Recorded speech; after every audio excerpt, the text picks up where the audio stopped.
Arrête, ne fais pas défiler. Le poids que tu portes pour une personne spécifique, ce souci qui te réveille la nuit en pensant à son visage, n'est pas un hasard. Il y a une raison pour laquelle son combat est devenu le tien, et une parole a été préparée pour toi, l'élu dans cette situation, afin de te donner l'instrument pour intervenir. Ce poids, tu le ressens d'abord dans ton corps. Ce n'est pas une simple inquiétude.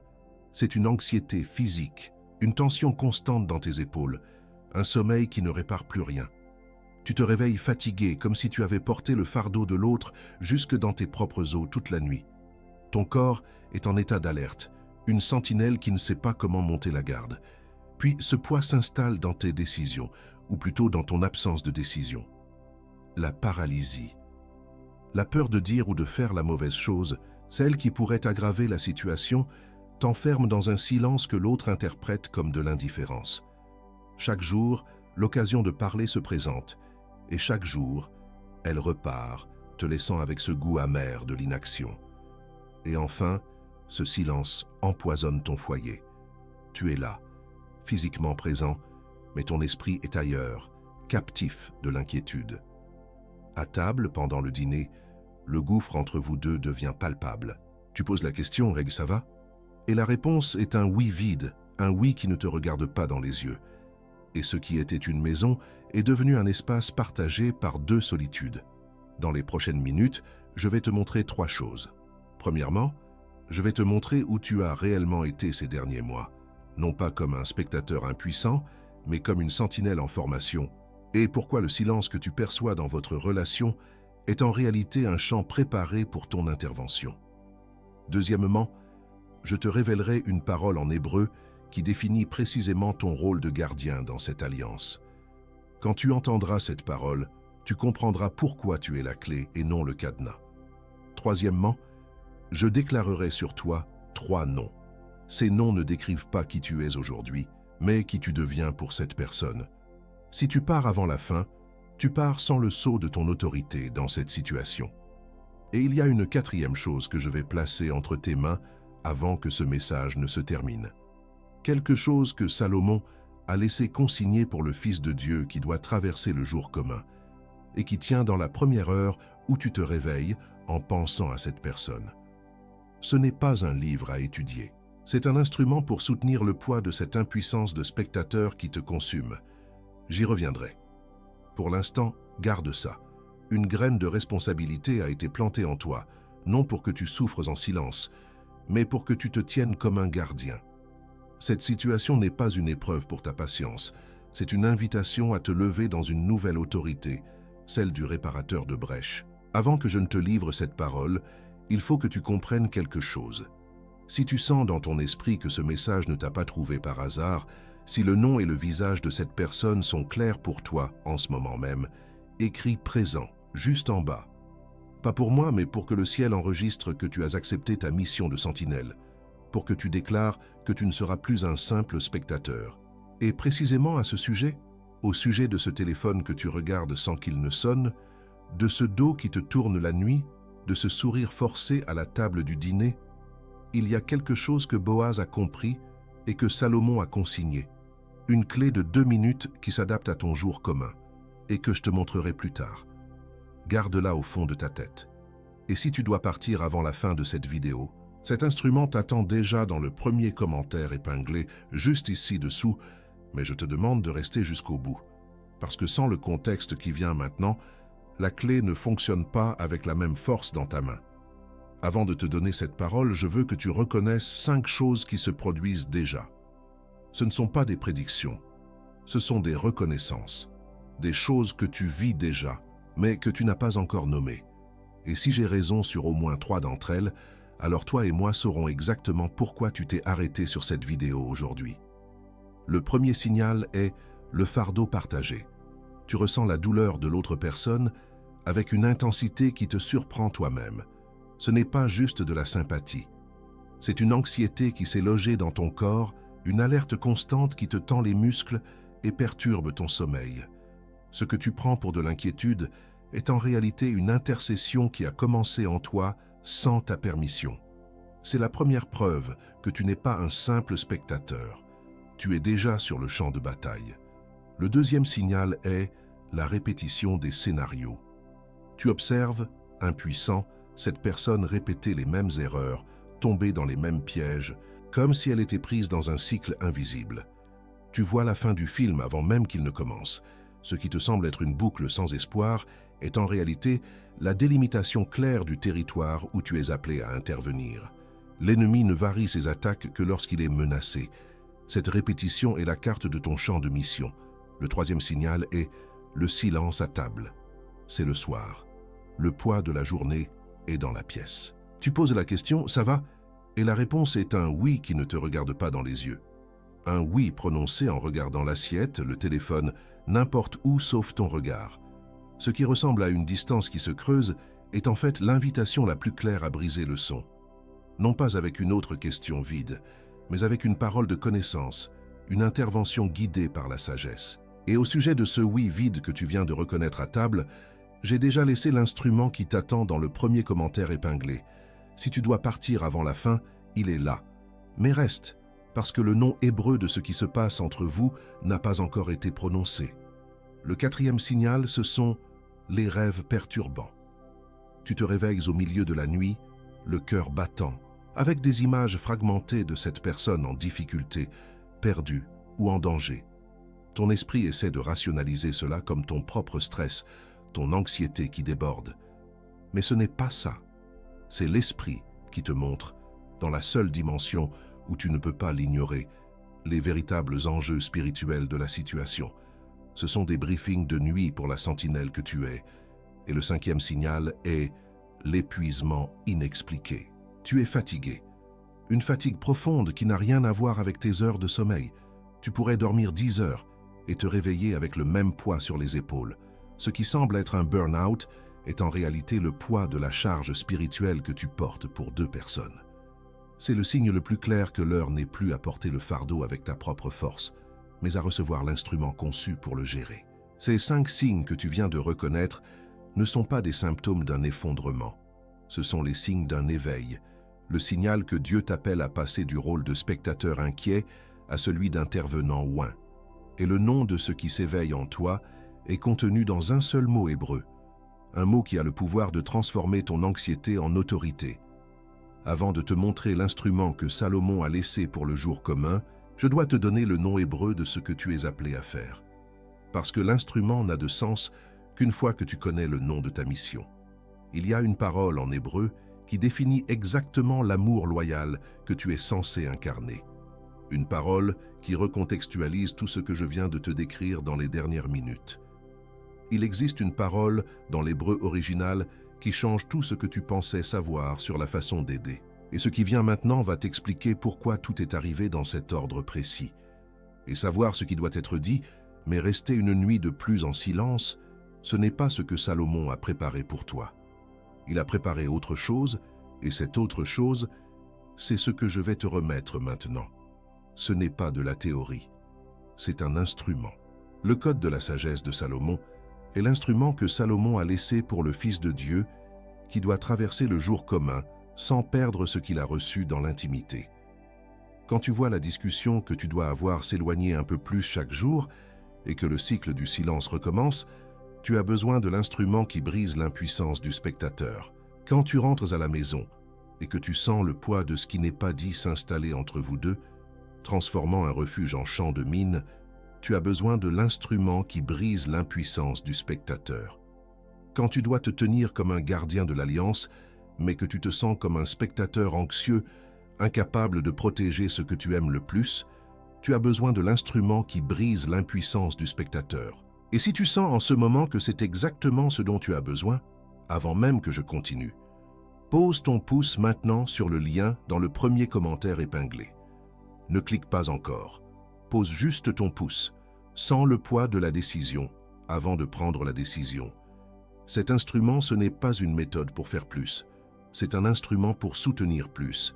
Il ne te forme pas. Il te couvre. Il te montre où l'impuissance du spectateur est en train de prendre le dessus avant qu'elle ne devienne une autre porte fermée, un autre soir de silence. Il interrompt le cycle de l'impuissance avant qu'il ne se transforme en la prochaine conversation qui se termine par un silence pesant. Et la prochaine conversation difficile arrive avant que tu ne le penses. Et il vient avec 2 sauts pour ton foyer. Pas pour ta performance. Le premier saut est le rituel du sommeil du juste. C'est un audio.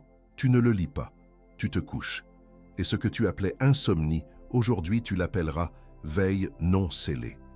Et tu apprendras à sceller la nuit avec le bon nom, dans le bon ordre, dans la bonne voie. Le deuxième saut est l'éveil de la clarté, les 7 décrets du matin. 7 phrases courtes, une pour chaque matin de la semaine, pour que tu ne te réveilles plus sans identité, pour que tu traverses la première heure du jour avec la posture de celui qui a été envoyé, et non avec la posture de celui qui a été renversé. Et cette hésitation que tu sens maintenant, ce n'est pas un doute sur l'instrument. C'est l'impuissance du spectateur qui agit en toi en ce moment même, faisant ce qu'elle fait toujours, te pousser à fermer la fenêtre, à remettre à plus tard. Tu reconnais ce schéma. Il est venu sous d'autres formes. C'était l'heure de prier et le sommeil est venu. C'était l'heure de lire la parole et le téléphone a sonné. C'était l'heure de briser le cycle et une urgence est apparue. Aujourd'hui, il revient. Et l'hésitation que tu sens est la confirmation que tu es exactement au point de bascule.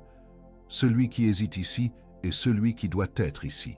Et c'est précisément pour cela que le bloc suivant existe. Tu as 7 jours complets pour utiliser et ressentir cet instrument. Si, dans les 7 jours, il n'a pas touché ce qui doit être touché en toi, tu le retournes, sans question, sans justification. Et les 2 sauts, le rituel et les décrets, restent avec toi, même si tu le retournes. Ils sont à toi, sans condition. Mais je dois être direct avec toi. Le vrai risque n'est pas de dépenser moins qu'un déjeuner du jeudi à la brasserie. Le vrai risque, c'est que la prochaine conversation difficile arrive et que tu sois encore les mains vides. Ce risque-là a un visage. Et c'est de ce visage que je dois te parler maintenant. Et peut-être que tu te poses des questions en ce moment. Des questions qui méritent une réponse avant de continuer. J'ai déjà essayé de parler, ça n'a fait qu'empirer les choses. Pourquoi cette fois-ci serait-elle différente? Parce que tu as essayé de parler avec ton anxiété, pas avec une stratégie de je cède. L'instrument ne te donne pas plus de mots, il te donne les bons mots et le bon silence. Il s'agit de changer de posture, de passer de celui qui essaie de réparer à celui qui couvre. Comment un simple guide numérique peut-il avoir un impact sur une relation humaine aussi complexe et douloureuse? Parce que ce n'est pas un simple guide, c'est un plan d'action basé sur une sagesse millénaire. Les problèmes complexes ne nécessitent pas toujours des solutions complexes, mais souvent un changement de perspective radical. Cet instrument est conçu pour provoquer ce changement précis en toi d'abord, afin que tu puisses ensuite l'incarner pour l'autre. J'ai besoin d'aider mon partenaire maintenant. Pourquoi ai-je besoin des 7 décrets du matin en plus? Parce que tu ne peux pas verser d'une coupe vide. L'ennemi t'attaque aussi. Les décrets du matin sont ta propre armure. Ils t'assurent de commencer chaque journée en position de force, afin que tu aies l'autorité spirituelle pour intercéder et agir pour ton âme sœur, au lieu d'être une autre victime à ses côtés. Et pourtant, si tu ne veux que le guide, il est déjà suffisant. Mais la maison complète, c'est avec les 3. Plusieurs personnes sur cette chaîne, des hommes et des femmes, qui passaient des nuits à regarder le dos de leur conjoint tourné dans l'obscurité, ont utilisé cet instrument et ont décrit leur première semaine comme « la première fois que je n'ai pas eu peur de la nuit ». Plusieurs personnes, qui voyaient le téléphone de leur conjoint posé face contre table comme le symbole de leur déconnexion, ont appliqué la clé de 2 minutes et ont rapporté avoir reçu le premier « je pensais à toi » spontané depuis des mois. Plusieurs personnes, des pères et des mères qui voyaient le sourire forcé de leur conjoint à table, ont utilisé les décrets pour changer l'atmosphère avant de rentrer chez eux et ont décrit la scène comme « la première fois que j'ai vu ses yeux sourire à nouveau ». Peut-être que dans 3 heures, tu seras de nouveau allongé dans le lit, regardant le dos de la personne que tu aimes, te rappelant que tu as vu cette vidéo mais que tu n'as pas tendu la main. Peut-être que lors de la prochaine conversation silencieuse, l'impuissance te saisira et tu penseras « je savais ce que c'était, je n'avais juste pas l'instrument en main ». Peut-être la semaine prochaine, vous serez dans la même pièce, chacun sur son téléphone, et le silence sera si assourdissant que vous pourrez entendre le bruit du réfrigérateur. Et tu ne diras rien encore une fois, parce que tu n'auras pas eu l'instrument pour briser le son avec sagesse. Et l'érosion silencieuse de l'intimité continue d'arriver. Avec le même réveil, avec le même café, avec la même porte de la maison qui s'ouvre sur une autre journée de distance. Le lien est dans le premier commentaire épinglé pour toi. Pas pour tout le monde, pour toi. Celui qui doit traverser la prochaine conversation silencieuse avec l'instrument en main, clique maintenant. Et quand tu le feras, quand tu ouvriras ce lien, tu n'achèteras pas un livre. Tu accepteras un instrument que Salomon a préparé pour ton jour commun. Et ce que tu vas comprendre ensuite, quand tu entendras la parole hébraïque qui vient maintenant, changera la façon dont tu lis tout ce qui s'est passé jusqu'ici. La parole hébraïque qui définit précisément ce qui se passe en toi n'est pas anxiété ou impuissance, c'est un nom d'autorité, un nom de mission.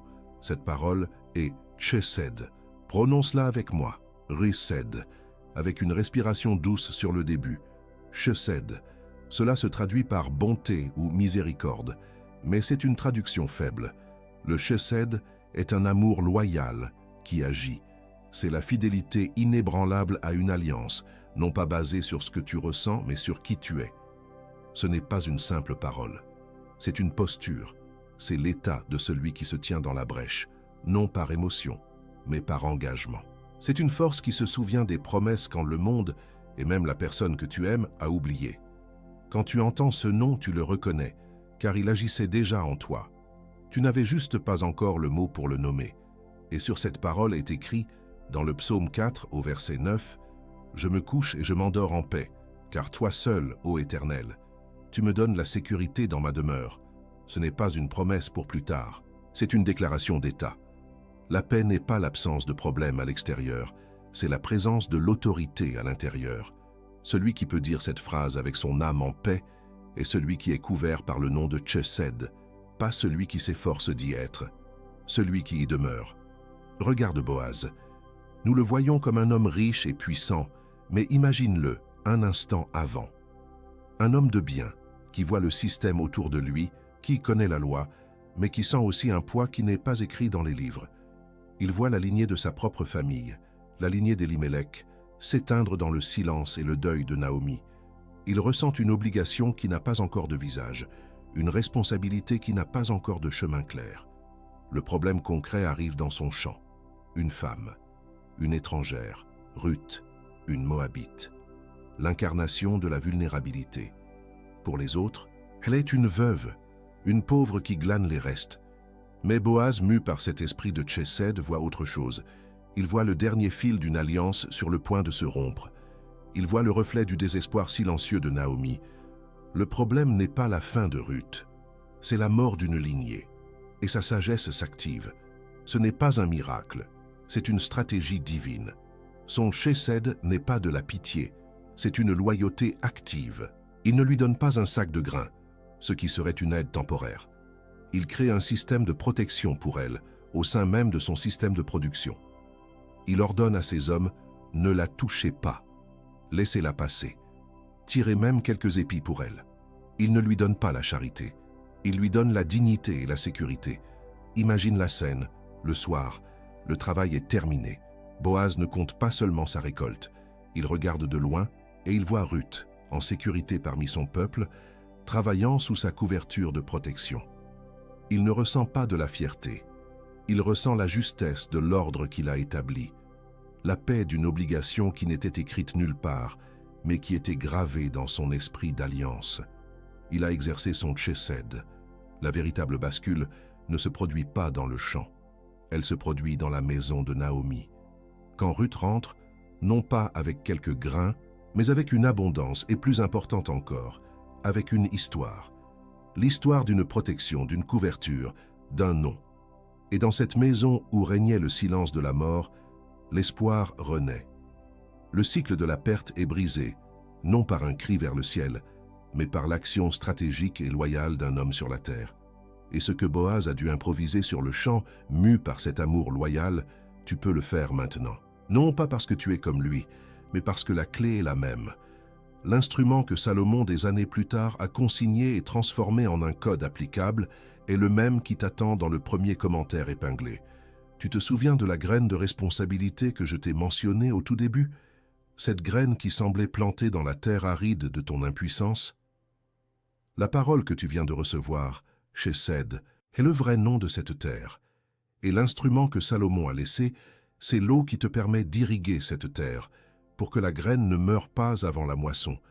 Et ce qui vient maintenant va t'expliquer pourquoi tout est arrivé dans cet ordre précis. Et maintenant que tu as le nom, je dois te remettre 3 choses.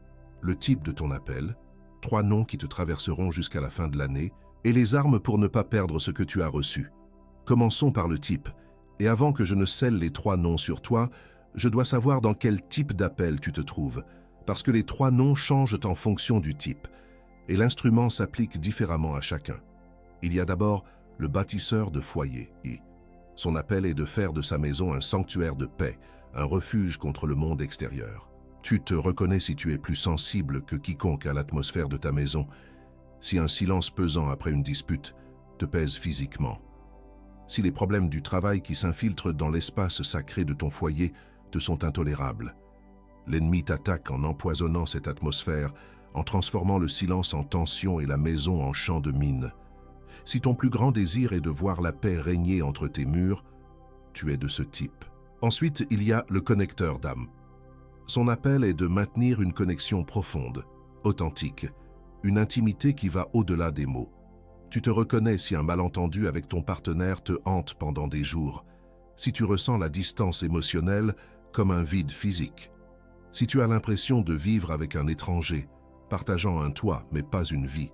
L'ennemi t'attaque en coupant la communication, en semant l'isolement, en te faisant croire que le fossé est devenu trop grand pour être comblé.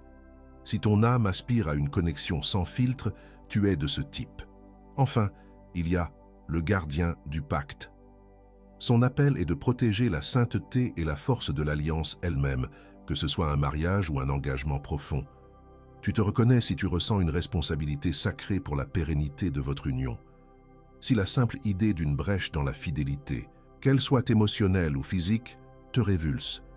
L'ennemi t'attaque ici avec la lassitude, la routine qui tue l'intimité, ou des voix extérieures qui remettent en question la validité même de votre engagement. Si tu te sens comme une sentinelle veillant sur un trésor, tu es de ce type. Et sur ton type, le ciel avait déjà scellé 3 noms. 3 noms qui te traverseront jusqu'à la fin de cette année, donnant un contour à ton identité, lorsque le cycle tentera de te dissoudre. Le premier nom est « porteur de Chesed de l'eau ». Tu portes l'amour loyal, comme une arme et une couverture. Ce n'est pas un sentiment, c'est une décision. C'est la force qui reste fidèle à l'alliance même quand l'émotion est absente, même quand l'autre semble loin. Tu es le porteur de Chesed qui se souvient de la promesse quand le silence tente de la faire oublier. Ce nom ne se soutient qu'avec un instrument qui te rappelle comment agir quand ton cœur est fatigué. Le deuxième nom est Sentinelle de l'Alliance. Tu es une sentinelle, tu ne dors pas. Tu veilles aux frontières du pacte. Ton anxiété n'est pas un défaut, c'est ton système d'alerte. Tu es celui qui identifie les brèches avant qu'elles ne deviennent des gouffres.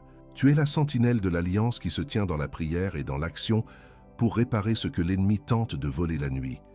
Cette vigilance a besoin d'une stratégie pour ne pas devenir de l'épuisement. Et le troisième nom est réparateur de brèches. Tu n'es pas envoyé pour juger la ruine ou pour compter les pierres tombées. Tu es envoyé pour reconstruire. Ton appel n'est pas de pointer du doigt la faute, mais d'apporter la première pierre de la réconciliation, le premier mot de la restauration.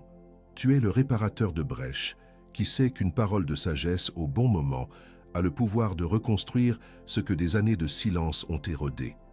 Tu ressens l'intensité de ce qui se passe maintenant, ce serrement au cœur quand j'ai prononcé le premier nom, cette chaleur qui est montée en toi au second. Ce n'est pas le signe que quelque chose ne va pas chez toi. C'est le signe de ta capacité à te transformer.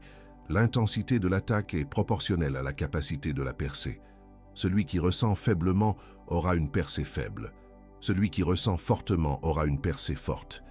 Et le porteur de Chesed que tu es a une vulnérabilité, une seule, que l'adversaire connaît et qu'il utilisera contre toi. La vulnérabilité du porteur de Chesed, c'est qu'un gardien sans instrument est un gardien qui voit la brèche dans le mur de l'Alliance, mais n'a ni les pierres ni le mortier pour la réparer. C'est dans ce sentiment d'impuissance, quand tu sais quoi faire, mais pas comment le faire, que l'adversaire entre. Non avec force, mais avec un murmure.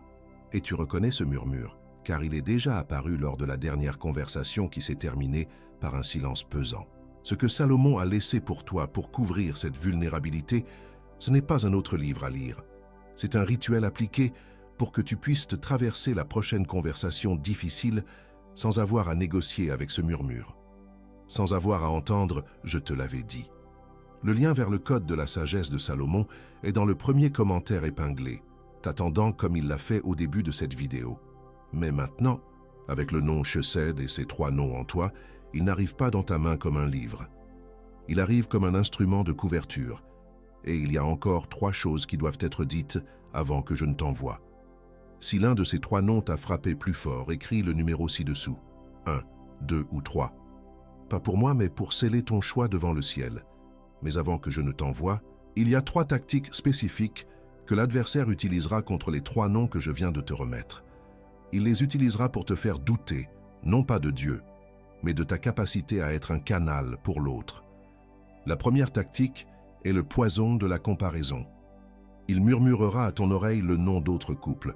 Il te montrera leurs photos, leurs sourires, leurs réussites apparentes. Regarde-les, ils n'ont pas ces problèmes. Regarde comme c'est simple pour eux.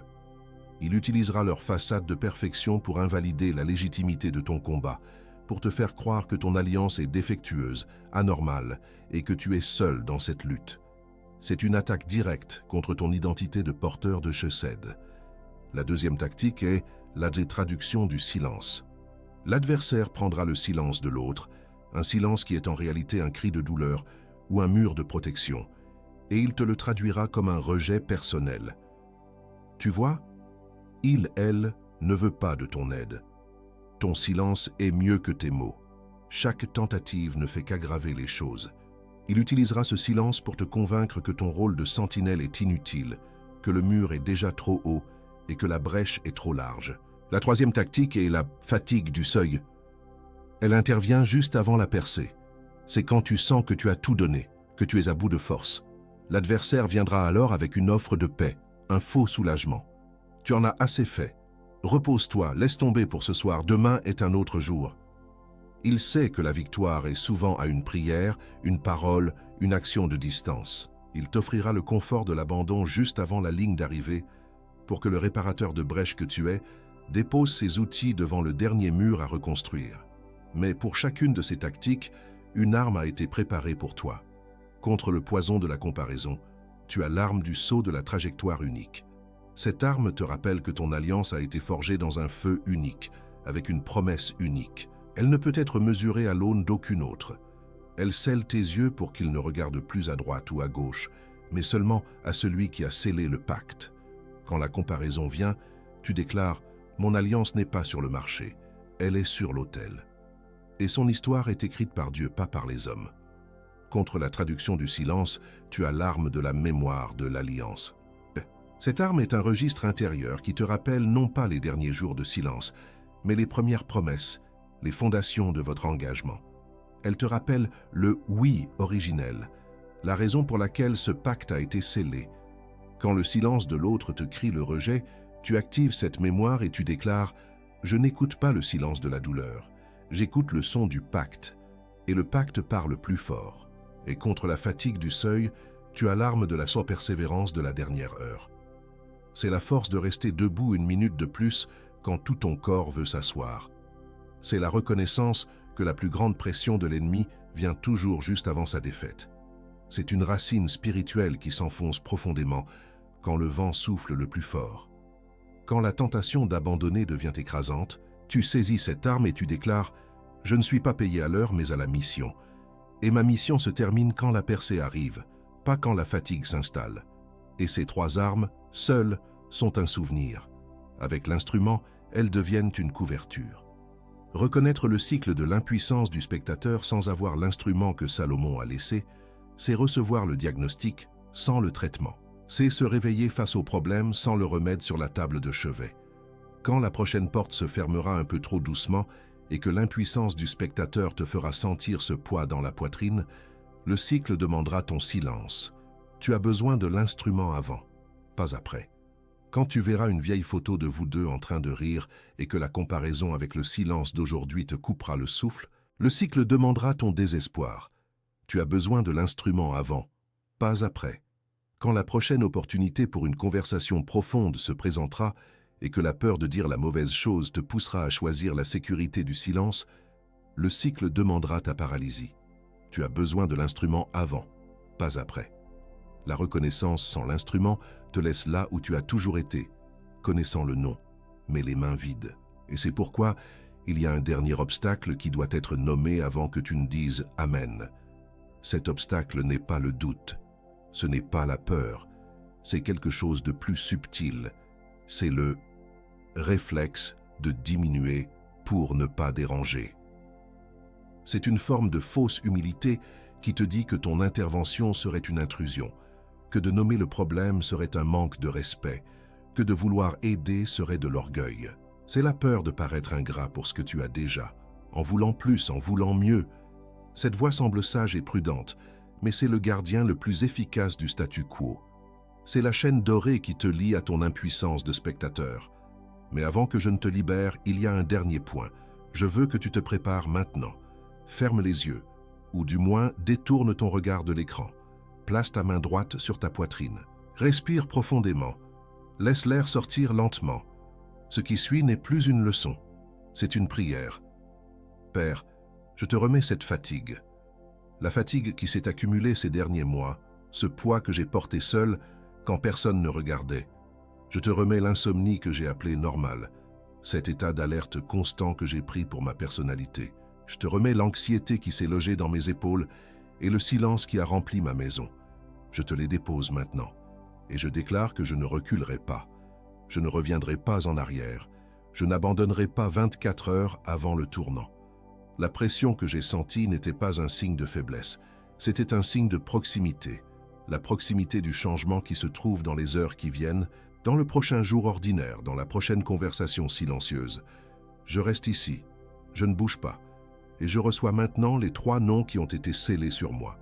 Je reçois porteur de Chesed Porn. Je reçois sentinelle de l'Alliance. Je reçois réparateur de brèches.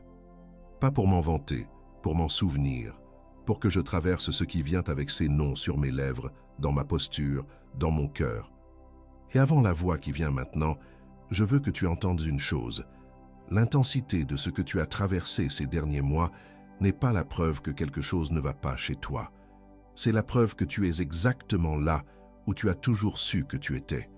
Quelqu'un qui porte quelque chose d'assez grand pour que le cycle veuille le faire taire. Tu n'as pas été attaqué par hasard. Tu as été attaqué précisément là où ton identité a l'intention de se manifester avec le plus de force. Plus l'attaque était lourde, plus tu es dangereux pour le cycle. La pression que tu as ressentie n'était pas un signe de faiblesse. C'était un signe de proximité, la proximité du tournant. Et ce tournant est dans les paragraphes suivants. Si cela te touche maintenant, écris ci-dessous. Je reçois le tournant. Je t'ai vu, avant même que tu ne te vois toi-même. Je t'ai vu cette nuit-là où tu as regardé le dos de la personne que tu aimes, tourné dans l'obscurité, et où tu as choisi de prier en silence au lieu de te laisser consumer par le ressentiment. J'ai vu chaque fois que tu as regardé ce téléphone posé face contre table, en résistant à l'envie d'envoyer un autre message qui resterait sans réponse. J'ai vu chaque prière que tu as murmurée, en pensant qu'elle n'atteignait personne. Elles sont toutes arrivées. Je les ai gardées. Tu n'as pas été oublié. Je ne t'ai jamais perdu de vue. Je n'ai jamais fermé le siège à ma table. Je n'ai jamais oublié quel était le tien. Le chemin sur lequel tu marches se termine ici. Tu es profondément aimé. Tu n'as jamais été oublié. Ce que tu appelais ton impuissance, je l'appelais ma préparation. Ce que tu appelais la distance entre vous, je l'appelais ton champ de mission. Ce que tu appelais le silence à table, je l'appelais l'autel en cours de préparation. Ton nom est gravé dans la paume de mes mains, non comme un registre, mais comme une mémoire que je porte à chaque souffle de mon attention. Et ce que je vais placer entre tes mains, je l'y ai placé avant même que tu ne sois né. Avance, la chaise est tienne. L'honneur n'a jamais été retenu. Il attendait simplement le moment où tu pourrais enfin le recevoir sans discuter pour savoir si tu le mérites. Et il y a une voix qui parle en toi maintenant, une voix qui dit « Ce n'est pas pour moi, c'est pour quelqu'un qui a plus de foi, pour quelqu'un qui a de la discipline, pour quelqu'un qui le mérite plus. J'ai besoin que tu entendes cela de ma part maintenant. Tu as la permission. Tu as la permission de recevoir ce que tu n'as pas gagné. Tu as la permission d'être aimé sans avoir à être parfait. Tu as la permission d'occuper ta chaise à la table sans avoir à justifier pourquoi tu mérites d'y être. Tu as la permission de laisser mourir la version de toi qui avait besoin de souffrir pour se sentir digne. Salomon n'a pas préparé cet instrument pour ceux qui sont déjà prêts. Il l'a préparé pour ceux qui sont fatigués. Et celui qui est fatigué, c'est toi maintenant. Tu es engagé, tu es commissionné, tu es envoyé, tu es engagé. Tu es commissionné, tu es envoyé, tu es engagé, tu es commissionné, tu es envoyé. Avant que je ne te libère, je veux que tu marches avec moi vers une salle que tu n'as pas encore vue avec tes yeux physiques. Ne force rien, laisse simplement l'image venir. Il y a une longue table. Une lumière vient d'un endroit que tu ne peux identifier, une lumière sans source unique, comme la lumière dans les rêves. Il y a des gens à cette table, certains que tu as aimés, d'autres que tu n'as pas encore rencontrés, certains que tu as connus avant cette vie. Les visages ne te sont pas étrangers, ils te semblent familiers, même ceux sur lesquels tu ne peux pas mettre un nom. Et il y a une chaise près du bout de la table, vide. La forme de ton corps y est sculptée. Le bois se souvient de toi. Le siège t'attendait. Boaz est au bout de la table. Il t'attendait aussi. Tu n'es pas en train de créer cette scène. Tu es en train de t'en souvenir. Cette salle existe depuis avant ton arrivée dans cette vie. La chaise a toujours été la tienne. Personne n'a jamais été autorisé à s'y asseoir. C'était juste pour toi. Ne dis pas encore « Amen ». Reste dans ceci un moment. Sens le poids de ce qui vient d'arriver. Maintenant, tu peux dire « Amen ». Et cette table où le Père t'a rendu ta place, elle est encore exposée. Je veux que tu entendes une chose avant de fermer cette vidéo, parce qu'il y a une phrase que l'adversaire va te chuchoter à l'oreille dans les 3 prochaines heures. Je vais nommer cette phrase maintenant pour que tu ne tombes pas dedans. Mais avant cette phrase, il y a quelque chose que tu dois recevoir. Ce qui a été scellé ici maintenant sera testé lors de la prochaine conversation silencieuse. Et souviens-toi de la permission que tu as reçue il y a quelques minutes. Tu as la permission pour cela. Tu n'as pas besoin d'être prêt. Tu n'as pas besoin de le mériter plus que tu ne le mérites maintenant. Salomon n'a pas préparé cela pour celui qui est arrivé. Il l'a préparé pour celui qui est ici. Le code de la sagesse de Salomon t'attend dans le premier commentaire épinglé juste en dessous, avec le rituel du sommeil et les 7 décrets du matin, pour moins qu'un café avec une viennoiserie. Parce qu'une sentinelle de l'alliance sans couverture pourrit lors de la prochaine conversation silencieuse. Et l'adversaire compte sur cette conversation. Ce n'est pas une dépense, c'est un instrument. Et Salomon l'a préparé pour que tu traverses ce qui vient avec une main ferme, pas avec des mains vides.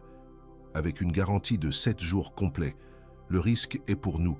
La main est à toi. Clique maintenant, pendant que le décret est encore vivant dans ta poitrine.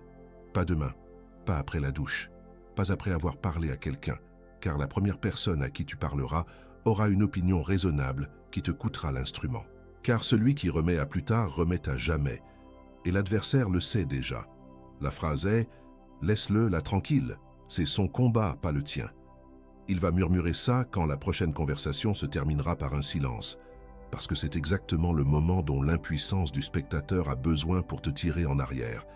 Il ne dira pas « abandonne », il dira « laisse-le là tranquille », parce qu'il sait que c'est là que tu as toujours perdu, en essayant de récupérer ce qu'il a perdu aujourd'hui au tribunal du ciel avant que la prochaine conversation silencieuse n'arrive et que tu n'utilises ce que tu as reçu. Aujourd'hui, maintenant, avant la prochaine conversation silencieuse, pas après. Aujourd'hui. Et Salomon te soutiendra. Et maintenant, le dernier mot de cette vidéo. Et dans la prochaine parole que j'apporterai à cette chaîne, je te parlerai de la manière de reconstruire la confiance une fois que le silence est brisé. Celui qui a entendu cette parole aujourd'hui doit entendre la suivante en séquence. Reste à l'affût, car ce qui vient maintenant n'est pas une continuation, c'est un approfondissement. Et quand cela arrivera, et cela arrivera bientôt, tu te souviendras de ce moment. Et avant de partir, Pense à une personne en particulier, pas plusieurs. Une seule. La personne dont le nom t'est venu à l'esprit quand j'ai dit cela. La personne qui est restée silencieuse, fidèle, sans être vue. La personne dont l'onction a également attiré des attaques sans nom. Quelqu'un qui rentre chez lui en portant un poids qui n'est pas le sien. Quelqu'un qui a besoin du même sceau que tu viens de recevoir. Envoie-lui cette vidéo. Elle attend que cette parole arrive. Et quand cette personne ouvrira cette vidéo, elle aura besoin de ce que tu viens de recevoir, y compris l'instrument que Salomon a laissé. Cela pourrait être ce qui ouvre son propre cycle. Le lien vers le code continue d'être dans le premier commentaire épinglé, attendant de la même manière qu'il t'a attendu. Ce n'est pas une faveur de ta part, c'est un service. Et le ciel le voit. Commente ci-dessous. Amen reçu. Et envoie cette vidéo à cette personne spécifique qui t'est venue à l'esprit. C'est fait. Ce qui a été livré ici a été livré. Tu n'es plus la même personne que lorsque tu as appuyé sur Play. Tu es profondément aimé. Tu n'as jamais été oublié. La chaise est à toi. Et ainsi c'est scellé. La prochaine conversation silencieuse peut attendre encore 10 secondes.